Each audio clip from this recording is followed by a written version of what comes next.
সামনেই লোকসভা ইলেকশন এবং এই লোকসভা ইলেকশনে সবাই ভোট দিতে পারবে না, কারণ আমরা থাম্বনেলে লিখেছি যে সবাই এই লোকসভা ইলেকশনে ভোট দিতে পারবে না। তো কারা কারা ভোট দিতে পারবে না, কেমন করে বুঝবো বা কেনই বা ভোট দিতে পারবে না, সেই বিষয়টি দেখার জন্য আমাদের যে কাজটি করতে হবে সেটি হলো সবার প্রথমে একটি ভোটার কার্ড ডাউনলোড করে নিতে হবে। তো আমরা যদি একটি ভোটার কার্ড ডাউনলোড করতে চাই সেই ক্ষেত্রে আমাদের ভিডিওটি অনেক বড় হবে, সেই জন্য আমরা আগের থেকেই একটি ভোটার কার্ড ডাউনলোড করে নিয়েছি। তোমরা যদি এখন পর্যন্ত তোমাদের ভোটার কার্ড ডাউনলোড না করো তাহলে উপরে দেওয়া আই বাটনে ক্লিক করে লিঙ্ক থেকে ভিডিও যদি দেখে নাও, সেই ভিডিওর মধ্যে আমরা সম্পূর্ণ প্রসেস বলে দিয়েছি কেমন করে তোমরা তোমাদের একটি ভোটার কার্ড ডাউনলোড করতে পারবে। তো আজকে যেহেতু আমরা যে বিষয়টি নিয়ে ভিডিও বানাচ্ছি যে তোমরা ভোট দিতে পারবে না, তো কেন বললাম আমরা সেই বিষয়টি তোমাদের দেখাবো। সেই জন্য যেতে হবে আমাদের কম্পিউটার স্ক্রিনে। এইখানে তোমরা দেখতে পাচ্ছ আমরা একটি ভোটার কার্ড ডাউনলোড করে নিয়েছি, কিছুটা এইভাবে পিডিএফটি খুলে গেছে এবং এইখানে দয়া করে নোট করুন যে এবং কাইন্ডলি নোট দ্যাট। তো এই যে নোটটি দেওয়া হয়েছে এই নোটটি কিন্তু মেন তথ্য বা এই নোটকেই কেন্দ্র করে আমি এই ভিডিওটি তৈরি করছি। তো এইখানে বলা হচ্ছে সবার প্রথমে epic EPIC is a proof of identity for the purpose of an election. তো এটি শুধুমাত্র ইলেকশনের একটি আইডেন্টিটি কার্ড হিসেবে কাজ করবে, অর্থাৎ এই যে এপিক কার্ডটি, এই এপিক কার্ডটি তো এটি কিন্তু শুধুমাত্র আইডেন্টিটির কাজে লাগবে। এই কার্ড দিয়ে যদি তোমরা ডেট অফ বার্থ প্রুভ করতে চাও সেটিও কিন্তু হবে না, একদম সোজাসুজি বলে দেওয়া আছে। তো এইখানে সব থেকে ভাইটাল যে বিষয়টি সেটি হলো এইখানে দ্বিতীয় নাম্বার যে অপশনটি রয়েছে, এখানে দেখতে পাচ্ছ এপিকে থাকা ভোটার তালিকায় নাম থাকার নিশ্চয়তা নয়। তো এইখানে সবার প্রথম যেই লাইনটি সেই লাইনটি যদি তোমরা পড়ো, এপিক থাকা এবং তোমাদের ভোটার লিস্টে বা ভোটার তালিকায় নাম থাকার, কিন্তু এপিক থাকা মানেই তোমাদের ভোটার তালিকায় নাম থাকার কোনো নিশ্চয়তা নেই।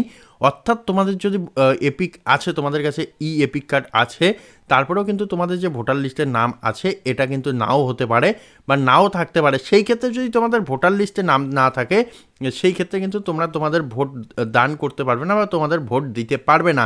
তো এইখানে বলে দেওয়া হচ্ছে প্রতি নির্বাচনের আগে অনুগ্রহ করে দেখে নিন বর্তমান ভোটার তালিকায় আপনার নাম আছে কি না।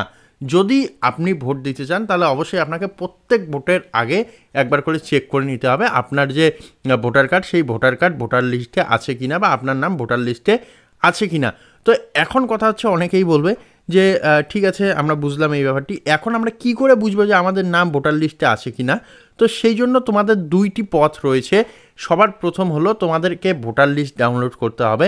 তো ভোটার লিস্ট ডাউনলোড করার প্রসেস কিন্তু খুবই লেন্দি এবং ভোটার লিস্টের মধ্যে নিজের নাম খোঁজাও একটি সময় সাপেক্ষ ব্যাপার। সেই জন্য ভোটার সার্ভিস পোর্টালের যে ওয়েবসাইটটি রয়েছে সেই ওয়েবসাইটের মধ্যে খুব সহজেই তোমরা চেক করে নিতে পারো যে তোমাদের নাম ভোটার লিস্টে আছে কিনা। তো কেমন করে চেক করবে সেই বিষয়টি অবশ্যই দেখতে হবে। সেই জন্য আমাদের আবারও কম্পিউটার স্ক্রিনে যেতে হবে এবং এইখানে এসে লিখতে হবে voters service portal. Voter service portal লিখে সার্চ করার সঙ্গে সঙ্গে এইভাবে একটি ওয়েবসাইট খুলে যাবে। সবার প্রথম যেই লিঙ্কটি সেই লিঙ্কে আমরা ক্লিক করব, করার সঙ্গে সঙ্গে তোমাদের সামনে এইভাবে একটি ইন্টারফেস খুলে যাবে। তো এইখানে এসে সবার প্রথমে যে কাজটি করতে হবে, এইখানে কিন্তু তোমাদের লগ ইন করতে হবে না, প্রত্যেকবারই লগ ইন করতে হয়, এখানে কিন্তু লগ ইন করতে হবে না। না করে এইখানে এসে তোমরা দেখতে পাচ্ছ সার্চ ইন ইলেকটোরাল রোল, এই অপশনটিতে আমাদের ক্লিক করতে হবে। তো এইখানে এসে আমরা সবার প্রথমে আমাদের ল্যাঙ্গুয়েজ চেঞ্জ করব। তো এই জন্য এইখানে সবার প্রথমে আমাদের স্টেট চুজ করতে হবে। তো আমরা এখান থেকে ওয়েস্ট বেঙ্গল চুজ করে নেব এবং আমাদের ল্যাঙ্গুয়েজ বেঙ্গলি চুজ করব। এখানে তোমরা দেখতে পাচ্ছ বেঙ্গলি এবং ইংলিশ দুটোই থাকলো, সেই জন্য অবশ্যই আমাদের পক্ষে এই তথ্যটি বা এই যে ফর্মটি বোঝা আরও সহজ হয়ে গেল। তো এখানে তোমরা সবার প্রথমে তোমাদের ডিটেলস দ্বারা কিন্তু এটি সন্ধান করতে পারো যদি তোমরা ডিটেলস দিয়ে করতে চাও, অর্থাৎ তোমাদের নাম ইলেকট্রাল রোলে আছে কিনা বা তোমাদের ভোটার লিস্টে আছে কিনা তোমাদের ডিটেলস দিয়ে তোমরা চেক করতে পারো, সার্চ বাই ডিটেলস। তারপরে রয়েছে সার্চ বাই এপিক। তো আমরা এখানে এপিক রয়েছে, দ্বিতীয় নম্বরে এপিক রয়েছে এবং তৃতীয় নম্বরে রয়েছে সার্চ বাই মোবাইল। তো তোমরা এখানে মোবাইল নাম্বার দিয়েও করতে পারো। তো আমরা কিন্তু তোমাদের প্রেফার করবো অবশ্যই তোমরা তোমাদের এপিক কার্ড নাম্বার দিয়ে এইখানে সার্চ করবে। তো তার জন্য সবার প্রথমে দ্বিতীয় অপশানটিকে চুজ করতে হবে। করার পর এখান থেকে তোমাদের ল্যাঙ্গুয়েজ চুজ করতে হবে। ল্যাঙ্গুয়েজ চুজ করার পর এখানে তোমাদের ভোটার কার্ড নাম্বারটি জানতে চাইবে। তো তোমরা তোমাদের যে ভোটার কার্ড নাম্বারটি সেই ভোটার কার্ড নাম্বারটি এইখানে বসিয়ে দেবে। দেওয়া হয়ে গেলে এখান থেকে আবার স্টেট চুজ করতে হবে, কোন স্টেটের বাসিন্দা তোমরা সেটি এখানে চুজ করে নেবে। নেওয়ার পর নিচের দিকে আসতে হবে এবং এইখানে এসে আমাদের ক্যাপচা কোডটি ফিল করতে হবে। ক্যাপচা ফিল করে দিয়ে যখনই আমরা সার্চে ক্লিক করব কিন্তু তোমরা দেখতে পারবে আমাদের ভোটার কার্ডের যে তথ্যগুলি সেই তথ্যগুলি চলে এসেছে। এইখানে তোমরা দেখতে পাচ্ছ পার্ট সিরিয়াল নাম্বার অর্থাৎ আমাদের যে ভোটার লিস্ট রয়েছে সেই লিস্টের যে পার্ট নাম্বার এখানে কিন্তু দেওয়া আছে, পার্ট নাম্বার দেওয়া আছে তোমরা দেখতে পাচ্ছ, তার সঙ্গে সঙ্গে পার্ট সিরিয়াল নাম্বারও কিন্তু দেওয়া আছে। তো পার্ট নাম্বার এবং সিরিয়াল নাম্বার যখনই দেওয়া থাকবে তখনই তোমরা বুঝে যাবে যে তোমাদের ভোটার লিস্টের মধ্যে তোমাদের নাম আছে, এবং নাম আছে জন্যই তোমাদের এখানে সিরিয়াল নাম্বার এবং পার্ট নাম্বার বের হয়েছে। তো এখন আমরা তোমাদের ডাবল শিওর হওয়ার জন্য এইখানে যে পার্ট নাম্বারটি রয়েছে, পার্ট নাম্বার এবং সিরিয়াল নাম্বার নিয়ে আমরা একবার ভোটার লিস্টটি ডাউনলোড করব এবং করে দেখব যে ম্যাচ হচ্ছে কি না। সেই জন্য আবারও আমাদের যে কোনো একটি সার্চ ইঞ্জিন খুলে নিতে হবে এবং নিয়ে এইখানে তোমরা এসে সার্চ করবে ভোটার লিস্ট ডাউনলোড লিখে। যখনই ভোটার লিস্ট ডাউনলোড লিখে সার্চ করবে সঙ্গে সঙ্গে এইভাবে একটি পেজ খুলে যাবে। এইখানে এসে সবার প্রথম যে লিঙ্কটি সেই লিঙ্কটিতে আমরা ক্লিক করব। করার সঙ্গে সঙ্গে এইভাবে একটি ওয়েবসাইট খুলে যাবে, যেইখান থেকে আমাদের এখানে স্টেট চুজ করতে বলা হচ্ছে, তো আমরা ওয়েস্ট বেঙ্গল চুজ করব। করার পর আমাদের ডিস্ট্রিক্টগুলোর নাম দেখাবে, এইখান থেকে আমরা কোচবিহার ডিস্ট্রিক্ট চুজ করব। করার পর আমাদের অ্যাসেম্বলি নেম এইখান থেকে চুজ করতে হবে, তো আমরা এখান থেকে অ্যাসেম্বলি নেম চুজ করব। করার পর এইখানে তোমরা দেখতে পাচ্ছ তোমাদের বা আমাদের যে পোলিং স্টেশন নেম, সেই পোলিং স্টেশন নেম চলে এসেছে। তো এইখান থেকে আমরা আমাদের পোলিং স্টেশন নেম চুজ করে নেব, অর্থাৎ আমরা যেখানে গিয়ে ভোট দান করি সেই কেন্দ্রের নাম চুজ করব এবং আমাদের যে পার্ট নাম্বার সেই পার্ট নাম্বারও চুজ করব। তো আমরা আমাদের পার্ট নাম্বার 189 দেখেছিলাম, সেই জন্য 189-এ আসলাম এবং পোলিং স্টেশন নেম দেওয়া আছে। তারপরে এইখানে আমাদের সমস্ত তথ্য দেওয়া আছে এবং ফাইনাল রোল দেওয়া আছে।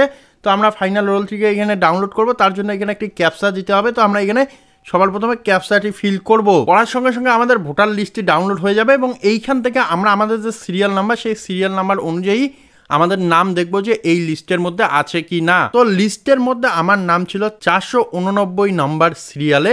তবে এইখানে আমি যখন ভোটার লিস্টটি ডাউনলোড করলাম তোমরা দেখতে পাচ্ছ 662 নম্বর সিরিয়ালে আমার নাম চলে এসেছে। তো এইখানে কিন্তু বেশি কিছু সমস্যা হবে না বা কোনোই সমস্যা হবে না, শুধুমাত্র নতুন লিস্টের মধ্যে আমার সিরিয়াল নাম্বার চেঞ্জ হয়েছে, তবে নতুন লিস্টের মধ্যে আমার নাম রয়েছে। তো এইভাবে যদি তোমরা তোমাদের নামটি সার্চ করে দেখে নাও বা তোমাদের নাম আছে কিনা সেটি যদি দেখো তাহলেই কিন্তু হয়ে যাবে। এবং যদি এইভাবে তোমাদের নাম দেখতে পাও তাহলেই অবশ্যই তোমাদের যে ভোট সেই ভোট তোমরা দিতে পারবে, কোনো রকমের কোনো সমস্যা হবে না। এবং যদি তোমাদের ভোটার লিস্টে নাম না থাকে সেই ক্ষেত্রে তোমরা বিভিন্ন রকমের সমস্যার সম্মুখীন হতে পারো, তবে যদি লিস্টের মধ্যে নাম থাকে কোনো রকমের কোনো সমস্যা হবে না। তো আশা করি যারা যারা ভোট দেবেন তারা অবশ্যই একবার করে ভোটার লিস্টের মধ্যে নিজের নামটি চেক করে নেবেন।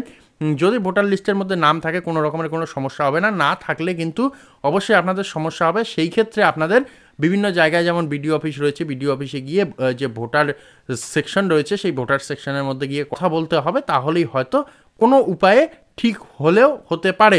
তবে অবশ্যই একবার চেক করবেন, আমি বারবার বলছি অবশ্যই একবার চেক করে নেবেন ভোট দেওয়ার আগে। আশা করি এই ভিডিওটি আপনাদের কাজে দেবে, যদি কাজে তাহলে অবশ্যই বন্ধুদের সঙ্গে পাড়া প্রতিবেশীর সঙ্গে শেয়ার করতে হবে যাতে তারাও তাদের ভোটার লিস্টে নাম একবার চেক করে এবং সঠিক তথ্য নিয়ে ভোটার কেন্দ্রের মধ্যে গিয়ে ভোট দিতে পারে। দেখা হবে আরও এরকম একটি ভিডিওতে, ততক্ষণের জন্য অবশ্যই ভালো থাকুন, সুস্থ থাকুন, ধন্যবাদ।